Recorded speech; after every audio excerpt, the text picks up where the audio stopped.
Hello, my dear friends. How are you doing? Hope you are having an amazing day and not having to deal with drama. Ready for new stories I have for you today? Let's go to the first one.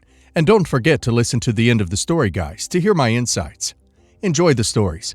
And don't forget to like and subscribe. And of course, don't forget to leave a comment. My 17 female. About 8 years ago, my dad died in an accident. He had a daughter, Sarah, who's 3 years older than me. She was 12 at the time. My dad left everything to my mom, under the impression that she'd take care of both me and Sarah. Her mom passed away a long time ago. But my mom didn't want to, so she handed her back, and she was raised by the various relatives on my dad's side. I saw her relatively regularly, but she avoided my mom, and there were clearly tensions between them. I now know my mom left her no money either.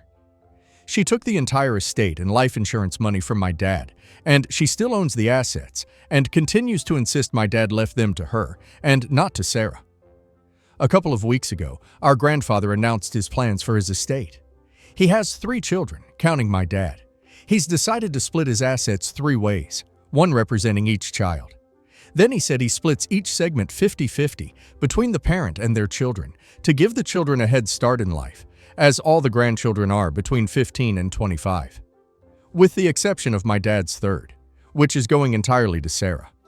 He mentioned Sarah was treated unfairly all her life, and by her stepmother who already took her share of her dad's inheritance, and as a result he's making things right. He told me personally that he doesn't blame me, but as the sole inheritor of my mom's assets, I should be okay anyway.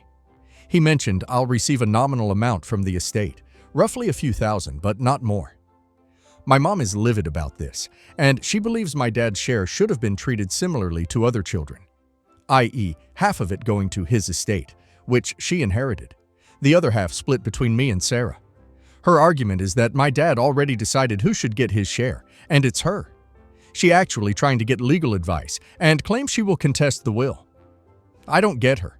My grandfather is alive, and well, what is there to contest? At the end of the day, it's his money. And my mom's actions have resulted in me being disinherited. So I told her point blank that maybe she shouldn't have stolen Sarah's inheritance, and she didn't like it. Claims I'm disinherited because my grandfather is disrespecting our father, and is playing favorites rather than anything to do with her, and accused me of siding with him. Am I the a-hole? OP is not the a-hole. OP's grandfather clearly recognizes the wrong done to Sarah by OP's mother when she took not only OP's father's support, but also his inheritance meant for Sarah. By giving Sarah the full third of his estate, he's not playing favorites. He's correcting a long-standing injustice. It's his money and his prerogative to decide how it's distributed. Contesting a living person's financial gift is usually an uphill battle, especially against someone of sound mind making clear intentions. As for OP, it must sting to receive only a nominal amount, but OP's grandfather made it clear this isn't punishment. It's a form of restorative justice.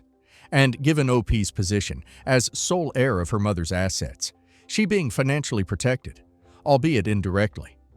In the bigger picture, this isn't about favoritism. It's about balance, accountability, and making sure a wronged family member gets a fair shot. And now let's hear community's opinion, not the a-hole. Your mother, frankly, is trash. She stole from your half-sister. You are a good person for understanding the situation. Your mother is not going to get very far with her lawsuit. No one is owed an inheritance, much less a thief like your mother. Hopefully your grandfather lives several years more, and that what you are left does not pass through your mother's greedy paws. I doubt you will see a penny of it otherwise. Not the a-hole. Your mother doesn't sound very nice, and Defoe sounds greedy as duck. Like she hasn't had enough. She also wants from your grandfather. Your father holds some of the blame here. He left his estate to his wife, expecting that she would pass along money. But in what way? Was she supposed to separate some of it off right away? Ensure you were both included when she dies. Have you received money, whereas your sister hasn't? Your dad should have made sure some went to both his children in whatever way he wanted. On to the matter at hand. Does your grandfather know that your mother is spouting about lawyers? Not the a-hole. OP's dad left everything to your mom because he thought she was a decent human being and would take care of Sarah and you equally. That you would both be cared for with that money and that you both would inherit equally. If he knew what your mom was going to do, he would have directly left Sarah money. Instead, your mom took the money and kicked Sarah out. So, yes, your mom stole from Sarah. Your mom is entitled and selfish. She can try to contest the will all she wants, but she will most likely lose. Your grandfather can leave his estate however he wants. Background: I have 2 daughters, Annie, 24, and Sarah, 28. Not their real names. Annie is about to graduate with her social work degree. She has a job lined up in a new city. When Sarah graduated, we gifted her with a family trip to Australia. We spent 2 weeks there and the girls loved it. They both went to top universities. Current situation: due to the current world situation, Sarah was laid off for a few months, but eventually got a new job that makes a lot less than she used to. She's going through her savings, but seems to be doing all right for now. She hasn't asked for money once.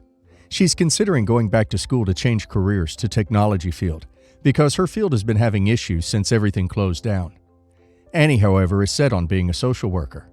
Her new job is in an expensive city to live in, and as a social worker, she won't make much over the course of her career. Not as much as Sarah eventually will if she returns to what she previously made, or if she gets a job in the tech field. My husband and I agreed to put a down payment on a house for Annie as her graduation gift. We will also pay the first year of her mortgage to allow her to save up and adjust to the cost of living in that new city. It's not far from where we live, whereas Sarah lives in a completely different area. We've been house hunting and found her a nice house in a really safe area that's on the higher end. But safety was a huge priority for us because she's a woman living alone. Annie has already started moving her things in and asked her sister to help her move in. Sarah didn't know we bought her sister a house and was a bit upset. She did help her sister move in, but doesn't really speak to us that much anymore. She used to come around every once in a while, but doesn't call anymore. We asked Annie about it since Sarah doesn't really answer us anymore, and Anna said that Sarah was upset about the difference in gifts. We tried to explain that Annie has a master's degree, so the difference makes sense. Plus, it wasn't a safe area like where Sarah lives. I didn't think it was that big of a deal until Sarah started pulling away. We can't really afford to buy both of them houses, and we already signed the papers for Annie's new place. My husband agrees that Sarah should be happy with the gift she received, since she had fun while in Australia, and is only upset now because she thinks she deserves more.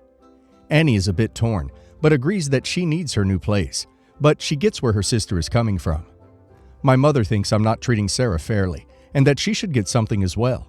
But Annie will eventually take over paying the mortgage, while Sarah might not be able to, because she doesn't make as much as she used to.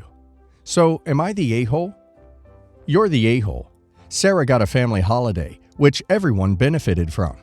Annie received a gift that was solely hers, and was probably of much greater financial value than Sarah's. Both daughters should be treated the same, masters or not. You're the a-hole. First of all, you gifted Sarah with a family trip to Australia, which means Annie got both the trip and a house.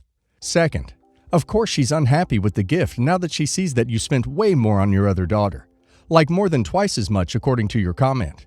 And let's bear in mind that the cost of the trip wasn't even just for Sarah, because you all went. Of course, it's a huge deal. A trip is a fun experience, but a house means way more. You showed preferential treatment to Annie. Don't act surprised when Sarah doesn't want as much of a relationship anymore now that she knows where she stands with you. It's not about the money. It's about what the money says about how much you value each of your daughters. I wouldn't talk to you anymore either. You're the a-hole. Let's break it down. Out of the family trip, which was $10,000, Sarah got $2,500. The rest was used on the rest of you. Annie, $35,000 house, including the first year's mortgage payments. That is a difference of $32,500. There is no way you are not an a-hole in this situation. Altogether, you are spending nearly $50,000, house, mortgage, and trip, on one child, and $2,500 on the other. No wonder Sarah is pulling away from all of you. I would too. I, 45 male, and my ex split 8 years ago. I met my current wife during our divorce, and married her pretty quickly after it was finalized. I now live with my wife, 41 female, and stepson, 16 male. And while my ex offered 50-50 custody of our daughter, 15 female, I felt it better she stay with her mother so I could adjust to life with my new wife and stepson. So she came every other weekend before the virus. She's been with her mom since March. Here's where the issue comes in. My stepson feels threatened by my daughter when she's here. I'm the only father figure he's ever had, and he doesn't like sharing my attention. So he's often quite rude or mean to her. We normally just assure her it's because he's insecure. My stepson came home yesterday cheerfully saying that my daughter said she'd never come here again. I called my daughter to ask why she said that. According to her, my stepson has been saying since school resumed that I picked him over her, and that I hated her coming to visit, and how everyone was so happy these months she didn't visit. No one wanted her there, and she needed to just stay away from us. He denied it, of course, but my daughter's friend filmed him at some point. Gotta love the age of smartphones. And sent it to me. When confronted, he got watery-eyed and said he was just afraid of losing me. I told my daughter that I obviously didn't feel that way, and he just felt threatened by her presence. She asked if I was going to actually do something about his behavior this time, or if I was just going to brush it under the rug like I always did. I told her I didn't brush anything under the rug, but I wasn't going to punish him for being insecure about losing his father figure. She told me she was tired of his daddy issues being an excuse to treat her like crap, and since I wouldn't stand up for her, she wouldn't be visiting again. I tried to talk to my ex about it, but she said I picked him over her repeatedly and never stood up for her when he treated her poorly, so I don't get to play the victim now that she's fed up with it. I think they're both being oversensitive here, and my daughter needs to get over it and visit again. But my brother said I let my stepson boost my ego and failed my daughter by not standing up for her. My nephew suggested I post here. Am I the a-hole? You're the a-hole. You did pick your new family over her, and then repeatedly leave her needs and emotions out of the equation. Yep, you're the a-hole. How do you not see this? Do you prefer stepson because he's a boy? It sounds like you are picking him first again and again. You even rejected 50% custody of your own kid. How is this a mystery to you? Yo, you're the a-hole for sure, man. You won't even stand up for your daughter when she is being picked on. Kid was right. You were choosing him over your daughter, and I don't blame her. May her mom and God make sure she doesn't develop daddy issues. I, 21 male, and my fiancée Tina, 25 female, recently went with my parents to an expensive restaurant to talk some stuff out about our wedding. The person who was going to pay for it ducked out because of some things that happened in the family recently, and my parents said that they would consider paying for a wedding if the cost was slightly reduced. While there, me and Tina didn't get anything expensive. I got a salad, and Tina got a soup, and we were talking about the wedding. My mom said, "Let's talk about kids. How many grandbabies do you plan on giving us?" Me and Tina kind of laughed because we thought she was joking. I'm asexual, used to be bi, and both me and Tina are carriers of cystic fibrosis, and most kids with that disease don't even make it through their teen years. With that said, me and Tina have both talked with my parents numerous times about us possibly adopting, but even that was unlikely because neither of us want kids. I asked my mom if she was serious, and my dad popped up with, "Yeah, we're willing to negotiate with you to pay for your wedding, so you should be able to negotiate on having kids. And don't give me that adoption BS. Adopted kids aren't real kids." Tina is adopted. I told my dad to back off. He knows we're both carriers of cystic fibrosis. And he said, "Just pray about it. God can completely take care of that for you. If you pray, your kid won't even have to worry about being sick." And then my mom said, "I don't know if God will answer. Neither of them are straight." Me and Tina got up and basically told my mom and dad that they insulted Tina. He'd insulted me. He'd even insulted the God that he claimed to worship. And that if their demands included us having possible heartbreak and pain in our lives, we would pay for the wedding ourselves. My parents told us they were joking about God not answering because we aren't straight, and that we need to have thicker skin and to come sit down and we would have a grown-up conversation. But I told them nope, the conversation was over, and I would Venmo them the cost of our food. My parents were pissed. We left, and Tina cried when we got home. My parents texted me about how crappy it was of me to leave them with the bill, and that I need to grow up and we would never be able to afford a wedding without them. And if we can't even afford a baby, how will we afford a wedding? I just started leaving them on red.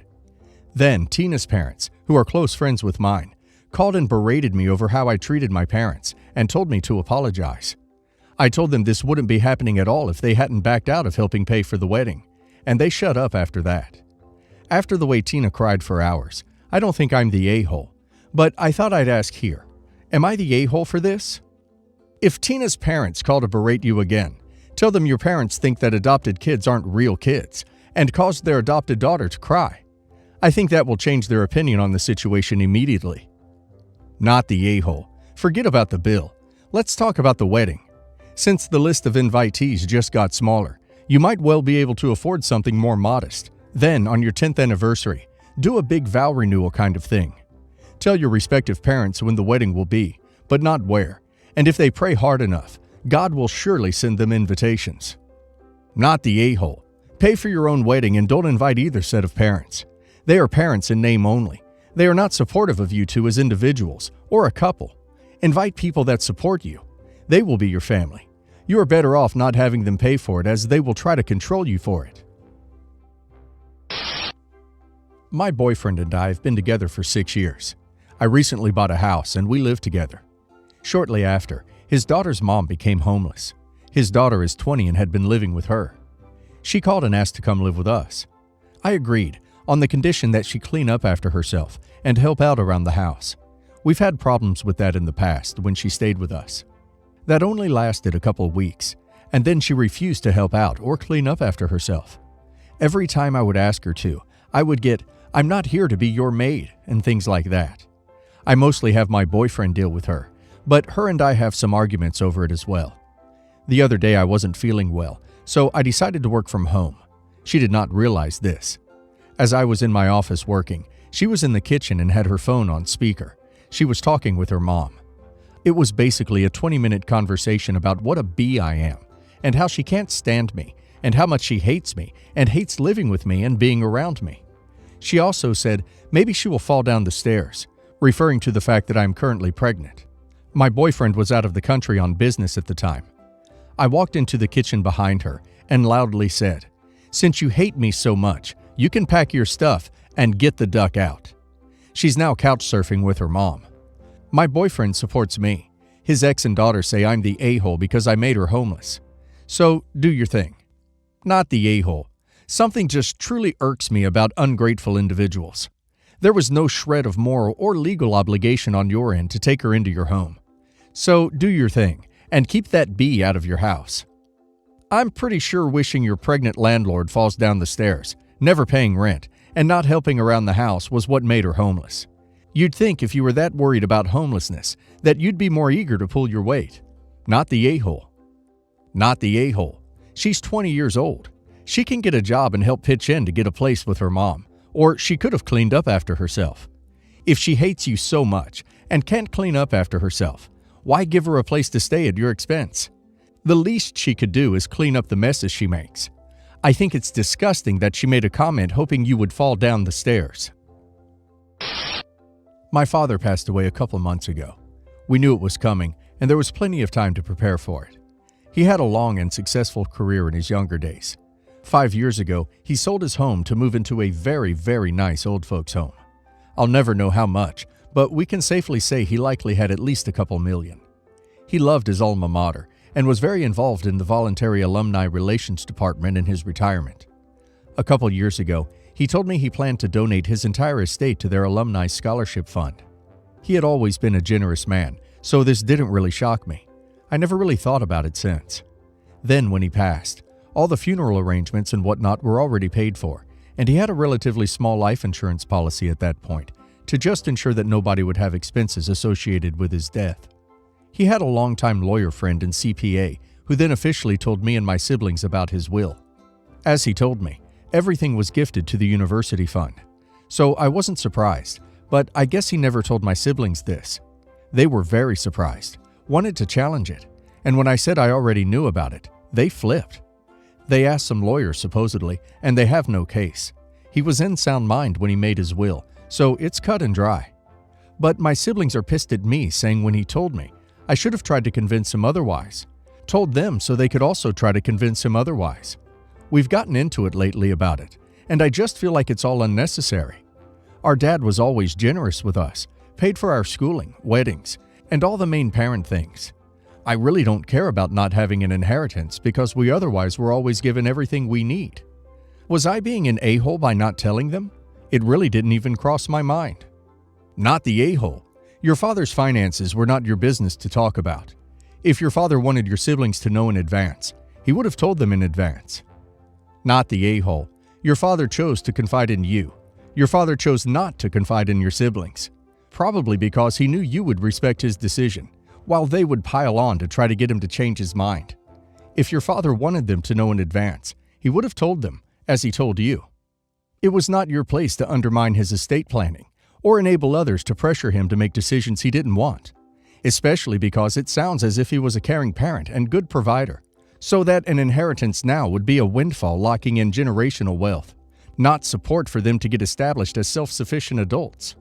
I'm guessing from all you wrote that your father had good reason to tell you specifically, and not your siblings. It was not a fight he needed to have in the fall season of his life, nor is it a fight you should bother with. Keep your head up, not the a-hole,